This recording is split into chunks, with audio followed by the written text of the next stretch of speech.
નમસ્કાર મિત્રો, આજે તમારી માટે લઈને આવ્યા છે ખૂબ જ સારું અને સસ્તું મહિન્દ્રા 475 ડીઆઈ લઈને ભૂમિપુત્ર મોડલમાં તમને આ ટ્રેક્ટર જોવા મળશે.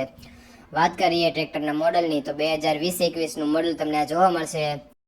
વાત કરીએ ટ્રેક્ટરના ટાયરની તો ટ્રેક્ટરના ટાયર તમને 80% જેવા જોવા મળશે.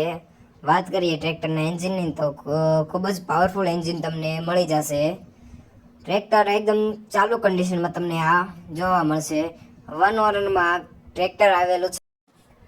બાકી તો ટ્રેક્ટરની કન્ડિશન તમે વિડીયોમાં જોઈ શકો છો. ખૂબ જ સારી કન્ડિશનમાં તમને આ ટ્રેક્ટર જોવા મળશે. તો વાત કરીએ ટ્રેક્ટર તમને ક્યાં જોવા મળશે તો ટ્રેક્ટર તમને રાજકોટ જિલ્લાના વિછિયા તાલુકાના વાંગલદ્રા ગામે તમને ટ્રેક્ટર જોવા મળશે. માલિકનો કોન્ટેક ડિસ્ક્રિપ્શનમાં અથવા ટાઇટલમાં તમે જોઈ શકો છો. ટ્રેક્ટરનું વાયરિંગ તમને એકદમ ચાલુ કન્ડિશનમાં જોવા મળશે. હેડલાઇટ પણ ચાલુ કન્ડિશનમાં તમને મળશે. તો વાત કરીએ ટ્રેક્ટરના કિંમતની તો માલિક દ્વારા ટ્રેક્ટરની કિંમત રાખવામાં આવી છે 2,70,000. ટ્રેક્ટરની કિંમત ફિક્સ રાખવામાં આવી છે. જો તમને ટ્રેક્ટર ગમ્યું હોય તો માલિકનો કોન્ટેક કરો. આવા વિડીયો જોવા માટે તમે અમારી ચેનલને સબસ્ક્રાઈબ કરો અને શેર કરો.